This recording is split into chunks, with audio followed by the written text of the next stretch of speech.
Hello everyone. इस video में हम लोग द इंडियन एक्सप्रेस न्यूज़पेपर का एक आर्टिकल डिस्कस करने वाले हैं जिसमें आपको बहुत सारे न्यू वर्ड्स न्यू वोकेबलरी सीखने को मिलेगा और इसके साथ साथ आप इंग्लिश को प्रैक्टिकली समझ पाएंगे। इंग्लिश कैसे लिखा जाता है, इंग्लिश को कैसे पढ़ें, इंग्लिश को कैसे समझें, किस कंटेक्स्ट में किस वर्ड की कौन सी मीनिंग होती है, आप प्रैक्टिकली ग्रामर को बहुत अच्छे से समझ पाएंगे।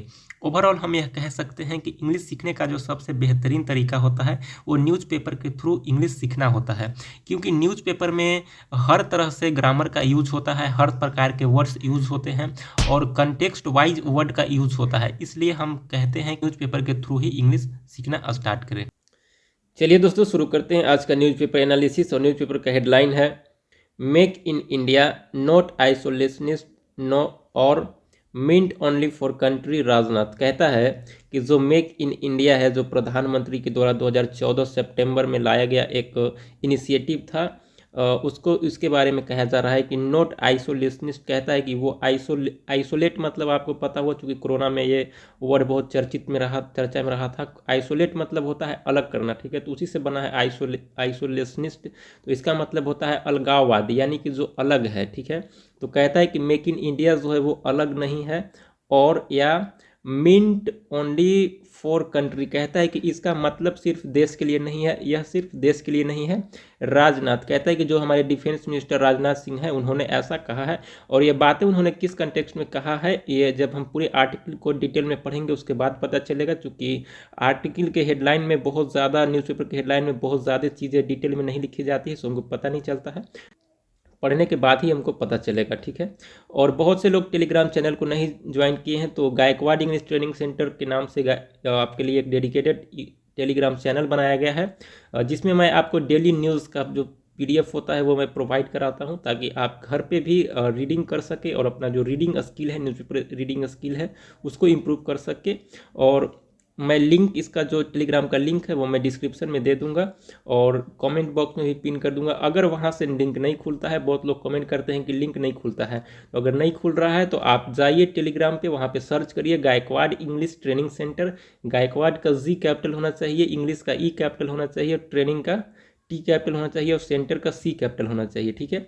इस तरीके से आप ज्वाइन कर सकते हैं। चलिए अब आगे शुरू करते हैं।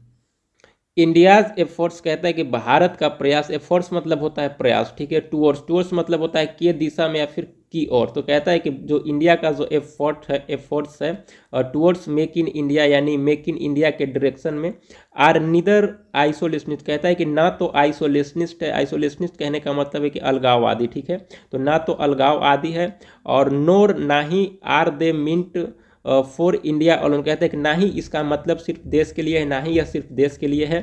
Defence minister Rajnath Singh said Monday. कहता है कि सोमवार को जो डिफेंस मिनिस्टर, रक्षा मंत्री राजनाथ सिंह हैं, उन्होंने ऐसा कहा है। बहुत लोगों को नहीं पता होगा कि मेक इन इंडिया क्या है, बहुत लोगों को पता होगा कि मेक इन इंडिया क्या है और बहुत लोगों को नहीं पता होगा। तो जिनको नहीं पता है उनके लिए थोड़ा सा एक ब्रीफ आउटलाइन हम मेक इन इंडिया के बारे में देना चाहेंगे कि मेक इन इंडिया का जो मेक इन इंडिया जो है वो एक प्रधानमंत्री मोदी के द्वारा राष्ट्र के निर्माण के लिए मेक इन इंडिया की पहल की गई थी, ठीक है।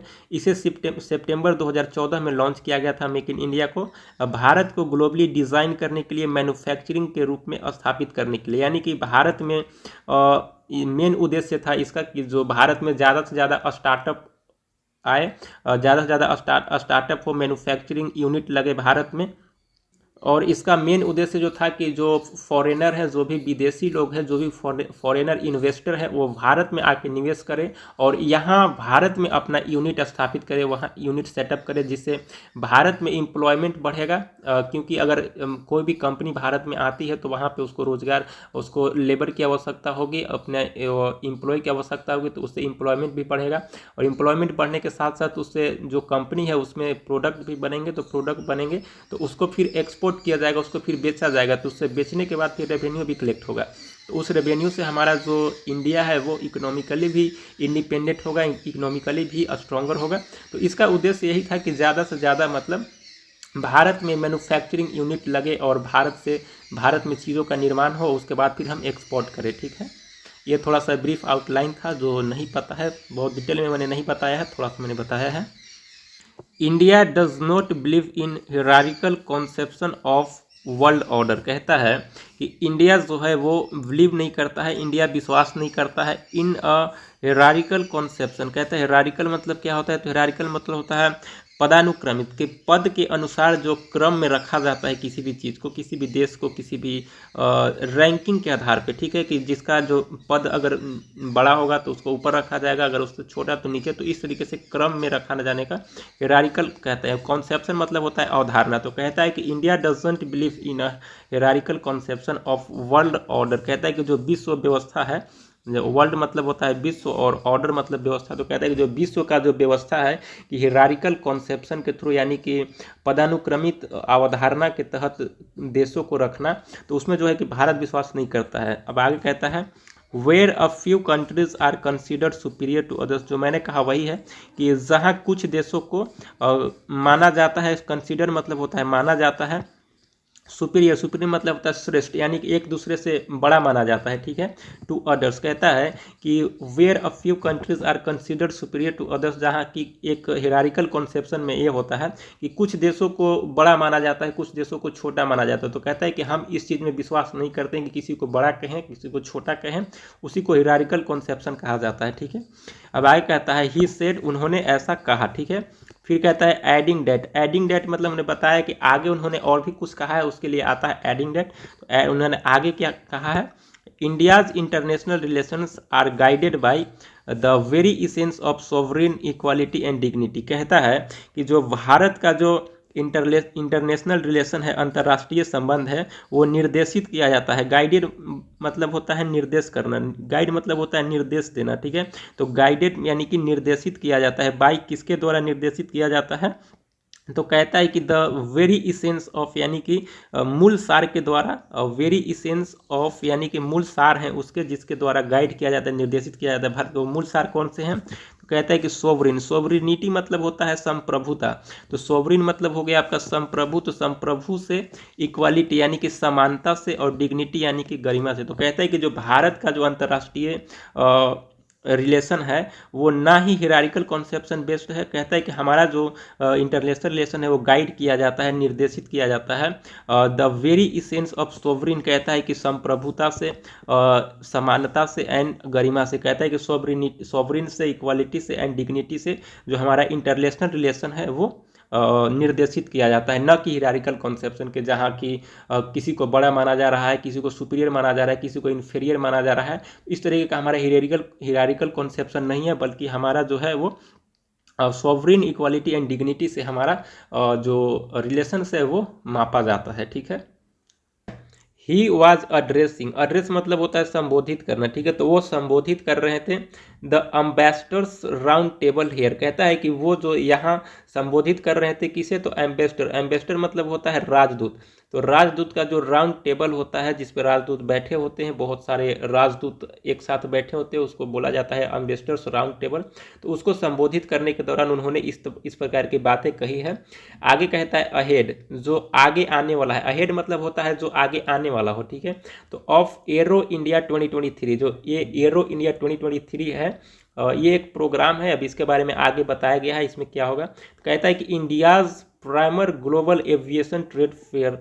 कहता है कि ये क्या है, ये जो एरो इंडिया 2023 है ये क्या है, तो इसके बारे में बताया जा रहा है कि India's primer global aviation trade fair है, यानी कि इंडिया, भारत का प्राइमर यानी कि प्रमुख, ग्लोबल यानी कि वैश्विक एविएशन, एविएशन ट्रेड, फेयर मतलब होता है मेला, फेयर और ट्रेड मतलब व्यापार, ठीक है। ट्रेड मतलब होता है व्यापार और फेयर मतलब मेला। तो कहता है कि भारत का जो प्रमुख वैश्विक विपणन व्यापार मेला जो लगने वाला है वही एरो इंडिया 2023 है, ठीक है। उसी के बारे में बताया जा रहा है।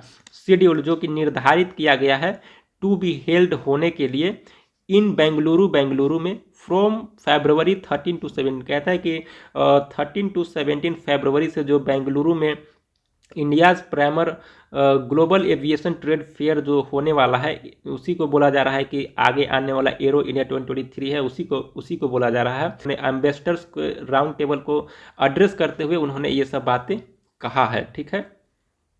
अब आगे कहता है अंडरलाइनिंग, अंडरलाइन मतलब होता है, अगर कहीं भी हम पढ़ रहे हैं तो उसको अंडरलाइन करते हैं, यानी कि चिन्हित करते हैं, उसको रेखांकित करते हैं, ठीक है। तो कहता है कि अंडरलाइनिंग चिन्हित करते हुए या रेखांकित करते हुए India's growing defence manufacturing capabilities, कहता है कि जो इंडिया का ग्रोइंग यानी कि बढ़ रहा जो डिफेंस मैन्युफैक्चरिंग है, जो रक्षा विनिर्माण है, मैन्युफैक्चरिंग मतलब होता है विनिर्माण, ठीक है। तो जो भी रक्षा के क्षेत्र में जो निर्माण है, कैपेबिलिटीज, निर्माण कैपेबिलिटीज यानी कि विनिर्माण का जो क्षमता है, उसको अंडरलाइन करते हुए, उसको रेखांकित करते हुए राजनाथ सिंह ने कहा है द सेल्फ रिलायंस, कहता है कि जो सेल्फ रिलायंस यानी कि सेल्फ रिलायंस मतलब होता है आत्मनिर्भर, ठीक है।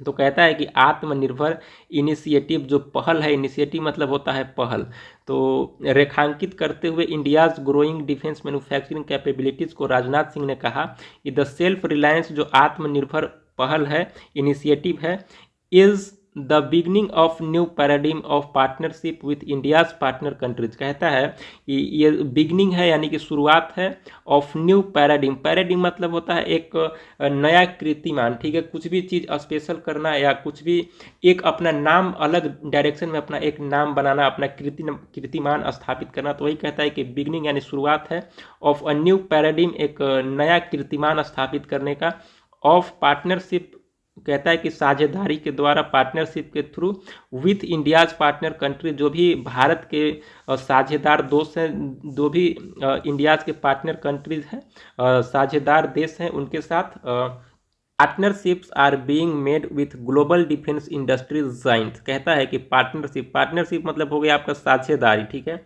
तो partnership are being made, partnership किए जा रहे हैं विथ, किसके साथ किए जा रहे हैं, तो global defence industries joint, global मतलब होता है वैश्विक, ठीक है। तो कहता है कि वैश्विक रक्षा इंडस्ट्री के जो जॉइंट है, जॉइंट किसको कहा जाता है, तो किसी भी फील्ड में जो सबसे बड़े आदमी होते हैं ना, उनको जॉइंट कहा जा रहा है। अगर एजुकेशन के फील्ड में हम मान ले तो अभी उनको खान सर को जॉइंट मान सकते हैं हम लोग, क्योंकि एजुकेशन के सेक्टर में वो उभर रहे हैं, ठीक है। जैसे बड़ी बड़ी कंपनियां हैं, जैसे बायजूस हो गया, अनअकैडमी हो गया, उनको एजुकेशन के सेक्टर में अभी हम जॉइंट मान सकते हैं, ठीक है। तो कहते हैं किसी भी क्षेत्र में जो बड़े लोग होते हैं उनको जॉइंट कहा जाता है, ठीक है। तो कहते हैं ही एडेड, उन्होंने ऐसा कहा। साइटिंग, साइट मतलब होता है हवाला देना, ठीक है। तो कहता है कि हवाला देते हुए द कॉन्ट्रैक्ट, एक अनुबंध का, कॉन्ट्रैक्ट मतलब होता है अनुबंध, तो इंडिया साइंड, इंडिया जो है हस्ताक्षर किया है, साइन मतलब होता है हस्ताक्षर करना। तो कहता है कि citing the contract India signed, कहता है कि अनुबंध का हवाला देते हुए, कॉन्ट्रैक्ट का हवाला देते हुए इंडिया जो है वो साइन किया है for manufacturing C295 aircraft for the Indian air force, कहता है कि कॉन्ट्रैक्ट का हवाला देते हुए, कॉन्ट्रैक्ट को साइट करते हुए इंडिया साइंड, इंडिया ने साइन किया है फॉर मैन्युफैक्चरिंग यानी कि निर्माण करने के लिए C295 एयरक्राफ्ट यानी कि C295 एयरक्राफ्ट है, उसको बनाने के लिए फॉर द इंडियन एयरफोर्स यानी कि भारतीय वायु सेना के लिए, ठीक है। थ्रू कोलैबोरेशन, कहता है कि कोलैबोरेशन मतलब क्या होता है, सहयोग। आज देखेंगे अगर तो कोलैबोरेशन जो है बहुत ज़्यादा हो रहा है। जैसे आप अगर देखेंगे अभी संदीप महेश्वरी शो में जितने भी यूट्यूबर थे वो सारे गए थे, अब उन लोग अब वे बिजनेसमैन को बुला रहे हैं। तो ये सब क्या है, ये सब कोलैबोरेशन होता है, एक सहयोग से दोनों का फायदा होता है, उसको कोलैबोरेशन कहते हैं। उसके भी सब्सक्राइबर बढ़ते हैं, उसके आपके भी सब्सक्राइबर बढ़ते हैं, जो बुलाता है उसके भी बढ़ते हैं और जो जाता है उसके भी बढ़ते हैं, तो वो कोलैबोरेशन हुआ, ठीक है। तो कोलैबोरेशन का मतलब हिंदी होता है सहयोग। तो कहता है कि थ्रू कोलैबोरेशन, सहयोग से, between Tata advance system limited, कहता है कि Tata advance system limited company के साथ साझेदारी किया गया है, कोलैबोरेशन किया गया है, एंड और एयरबस डिफेंस स्पेस एसए, जो Airbus defence space S A company है उसके साथ किया गया है, जो कि स्पेन का है कंपनी, उसके साथ साझेदारी किया गया है किस चीज़ का निर्माण करने के लिए, तो इंडियन एयरफोर्स के लिए C295 एयरक्राफ्ट को निर्माण करने के लिए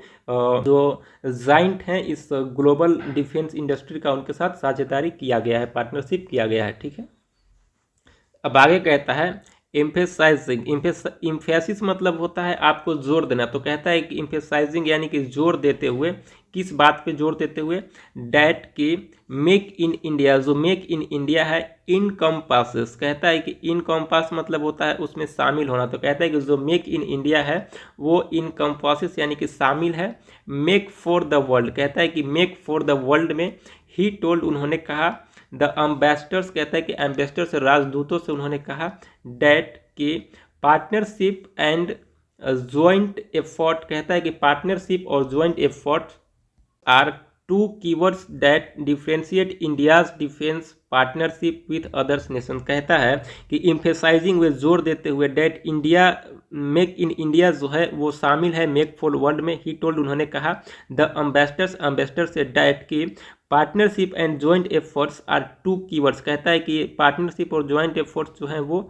दो कीवर्ड्स हैं डैट जो डिफ्रेंशिएट करते हैं, जो अलग करते हैं इंडियाज डिफेंस पार्टनरशिप, जो भारत का जो डिफेंस पार्टनरशिप है, जो साझेदारी है विथ अदर्स नेशन, जो दूसरे राष्ट्रों के साथ जो भारत का साझेदारी है उसको अलग करते हैं। तो अब आगे कहता है when we procuring defense equipment from our partner nations, कहता है कि when we are procuring, जब हम खरीद रहे होते हैं, प्रोक्यूर मतलब होता है खरीदना, बाई करना, परचेज करना, ठीक है। तो कहता है कि जब हम खरीदते हैं डिफेंस इक्विपमेंट, जो रक्षा के सामग्रियां, जो भी रक्षा के सामान हैं, जैसे बम हो गए या फिर एयरक्राफ्ट्स हो गए या फिर जो भी चीज़ें हैं जो डिफेंस इक्विपमेंट हैं, उनको खरीदने के दौरान फ्रॉम आवर पार्टनर्स नेशन, जो हमारे साझेदार जो राष्ट्र हैं जिनसे हम परचेज करते हैं, प्रोक्योर करते हैं, वेरी ऑफन, कहता है कि बहुत बार, दे आर शेयरिंग, वो शेयर करते हैं, द टेक्निकल नाउ हाउ, तकनीकी, टेक्निकल मतलब हो गया आपका तकनीकी, और नाउ हाउ मतलब होता है कि उस तकनीक को जो चलाने के लिए जो भी ज्ञान है, जो भी नॉलेज है, वो हमारे साथ शेयर करते हैं, यानी कि जानकारी साझा करते हैं। तो कहता है कि हमारे यहाँ टेक्निकल नॉलेज साझा करते हैं। सेटिंग अप, कहता है कि स्थापित करने के लिए मैन्युफैक्चरिंग प्लांट इन इंडिया, कहता है कि मैन्युफैक्चरिंग प्लांट जो कि विनिर्माण उद्योग है इन इंडिया, भारत में स्थापित करना चाहते हैं। प्लांट मतलब, प्लांट का हिंदी संयंत्र होता है। तो कहता है कि जो विनिर्माण संयंत्र है वो भारत में स्थापित करना चाहते हैं। एंड और वर्किंग, वो काम करना चाहते हैं विथ आवर लोकल फर्म्स, कहता है कि जो भी हमारे लोकल फर्म्स, मतलब क्या होता है, तो फर्म्स मतलब जो छोटे बिजनेस होते हैं, जो स्टार्टअप्स होते हैं, उनको फर्म्स कहा जाता है, ठीक है। तो वो काम करना चाहते हैं आवर लोकल, हमारे स्थानीय फर्म्स यानी स्थानीय बिजनेसेस के साथ, स्थानीय लोकल स्टार्टअप्स के साथ वो काम करना चाहते हैं फॉर वेरियस सब सिस्टम्स, कहता है कि विभिन्न प्रकार के सब सिस्टम्स पे वे काम करना चाहते हैं हमारे लोकल फर्म्स पे, ठीक है। And we are exporting our defence equipment to our friendly nations, कहता है कि और वेन वी आर एक्सपोर्टिंग, जब हम एक्सपोर्ट कर रहे होते हैं, जब हम एक्सपोर्ट कर रहे हैं, एक्सपोर्ट मतलब होता है बेचना, ठीक है, अपने यहाँ से दूसरे यहाँ सामान भेजना, ठीक है। अपने देश से किसी और भी देश में अगर सामान भेजा जा रहा है, बेचा जा रहा है, तो उसको एक्सपोर्ट कहा जाता है। अगर दूसरे देश से अपने देश में अगर हम किसी भी सामान को मंगा रहे हैं तो उसको इम्पोर्ट कहा जाता है, ठीक है।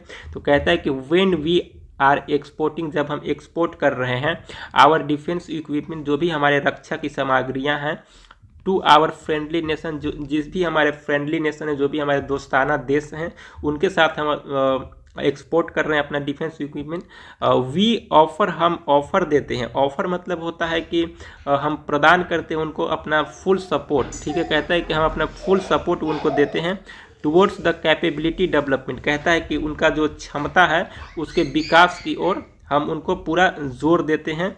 ऑफ द बायर, जो भी बायर है, हमारे बायर मतलब होता है जो सामान खरीदता है, खरीदार इसको हिंदी में कहा जाता है। जो भी बायर है उसका क्षमता का विकास हो, उसके लिए हम उनको फुल सपोर्ट करते हैं थ्रू शेयरिंग टेक्नोलॉजी, कहता है कि तकनीक शेयर करते हैं, हम उनको शेयर करते हैं, साझा करते हैं। क्या? तो टेक्नोलॉजी शेयर करते हैं। ट्रेनिंग यानी कि प्रशिक्षण हम उनको देते हैं। एंड को प्रोडक्शन हम देते हैं। ही सेड, उन्होंने कहा, राजनाथ सिंह ने ये बातें कह रहा है, राजनाथ सिंह ये बातें कह रहे हैं कि जब हम एक्सपोर्ट कर रहे होते हैं अपना डिफेंस इक्विपमेंट को आवर फ्रेंडली नेशन, अपने दोस्ताना देश से, तो वी ऑफर, हम उनको ऑफर देते हैं फुल सपोर्ट करने का टुवर्ड्स द कैपेबिलिटी डेवलपमेंट, ताकि उनका जो क्षमता का विकास हो सके। बायर, जो भी हमारे खरीदार हैं, थ्रू शेयरिंग, हम शेयर करते हैं उनसे टेक्नोलॉजी, ट्रेनिंग एंड को प्रोडक्शन, ही सेड, उन्होंने कहा, ठीक है। अब आगे कहता है वी विश मतलब होता है कामना करना या फिर चाहना। तो कहता है कि हम चाहते हैं, हम कामना करते हैं। टू क्रिएट करने के लिए यहाँ भी चाहना का यूज है, ठीक है। तो कहता है कि वी विश, हम चाहते हैं। टू क्रिएट, निर्माण करना। सिम्बायोटिक रिलेशनशिप, तो सिम्बायोटिक मतलब क्या होता है? सिम्बायोटिक रिलेशनशिप ऐसा रिलेशनशिप होता है जिसमें दोनों का फायदा हो। जो कोलैबोरेशन मैंने आपको बताया था कि अगर कोई भी एक यूट्यूबर है जो कि दूसरे यूट्यूबर को अगर अपने यहाँ इन्वाइट करता है, अगर कोलैबोरेशन करता है, तो दोनों के सब्सक्राइबर्स जो हैं वो एक्सचेंज होते हैं और दोनों को फायदा होता है। ठीक है, तो दोनों को फायदा होता है। तो इसी तरह के है ये सिम्बायोटिक भी है, सेम वही है कि सिम्बायोटिक रिलेशनशिप में क्या होता है कि दोनों का फायदा होता हो। ठीक है, कहता where where we can learn from each other, grow together and create win win situation for all, he said. क्या उन्होंने कहा कि हम चाहते हैं टू क्रिएट सिम्बायोटिक रिलेशनशिप जिसमें दोनों को फायदा हो, वेयर जहाँ वी कैन लर्न जहाँ हम सीख सके, फ्रॉम ईच अदर एक दूसरे से, ग्रो टुगेदर और एक साथ बढ़ सके। ग्रो मतलब होता है बढ़ना। ठीक है, तो कहता है कि एक साथ हम बढ़ सके, आगे बढ़ सके, एंड क्रिएट और निर्माण कर सके अ विन विन सिचुएशन, एक जीत की स्थिति। ठीक है, कहता है कि हम एक दूसरे से सीख सके, एक साथ ग्रो कर सके और क्रिएट कर सके, निर्माण कर सके अ विन विन सिचुएशन, एक जीत की स्थिति बना सके, फॉर ऑल सभी के लिए, ही सेड उन्होंने कहा। ठीक है, आगे कहता है राजनाथ ऑल्सो सेड, कहता है कि राजनाथ ने यह भी कहा, ही इनविसाजेस, कहता है कि इनविसाजेस का मतलब क्या होता है कि to imagine what will happen in future, कहता है कि उस चीज़ की कल्पना करना जो भविष्य में होने वाला है। तो इनविसाजेस का मतलब होता है कि उस चीज़ की कल्पना करना जो भविष्य में होने वाला है। To imagine what will happen in future. ठीक है, तो कहता है इसका हिंदी जो होता है ना वो होता है परिकल्पना करना। ठीक है, तो कहता है कि ही इनविसाजेस यानी कि वो परिकल्पना करते हैं द G20 प्रेसिडेंसी, कहता है कि जो G20 जो जनरेशन 20 का जो प्रेसिडेंसी यानी कि अध्यक्षता होगा, एज एन ओकेजन एक अवसर के तौर पे, एक अवसर के तौर पे, टू शोकेस मतलब होता है प्रदर्शित करना। तो कहता है कि जो G20 का जो प्रेसिडेंसी होगा, जो अध्यक्षता होगा, वो एक ओकेजन के तौर पे जिसमें दिखाया जाएगा, जिसमें प्रदर्शित किया जाएगा द 3D ऑफ इंडिया। कहता है कि भारत का 3 डायमेंशन, इंडिया का 3 डायमेंशन, कौन कौन से 3 डायमेंशन है इंडिया के वो दिखाया जाएगा।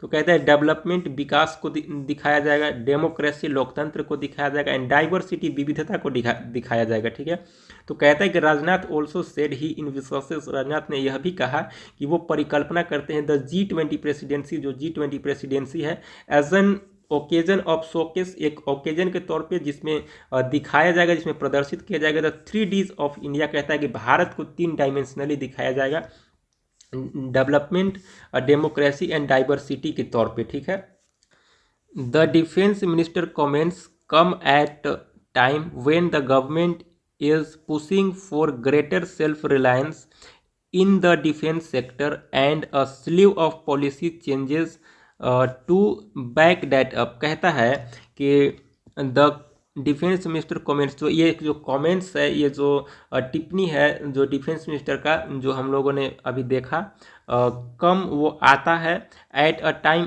ये एक समय पर, व्हेन जब, द गवर्नमेंट इज पुशिंग जब सरकार जो है वो जोर दे रही है, पुश मतलब होता है जोर देना, फॉर ग्रेटर सेल्फ रिलायंस एक बड़ी आत्मनिर्भरता की ओर, सेल्फ रिलायंस मतलब होता है आत्मनिर्भर। तो कहता है कि ये जो डिफेंस मिनिस्टर का जो कमेंट है वो एक उस समय पे आया है जब सरकार जो है वो पुश कर रही है for a greater self Reliance यानी कि एक बड़ी आत्मनिर्भरता के लिए इन डिफेंस सेक्टर, रक्षा क्षेत्र में, and sleeve of policy changes to back that up. कहता है कि स्लीव ऑफ मतलब कई नीतिगत जो पॉलिसी हैं, जो कई नीति हैं, चेंजेस जो कि बदले गए हैं, बैक दैट अप इसे वापस लेने के लिए। ठीक है, तो कहता है कि ये जो कमेंट है राजनाथ सिंह का, डिफेंस मिनिस्टर का, ये उस समय पे आया है जब सरकार जो कि एक बहुत बड़े सेल्फ रिलायंस के लिए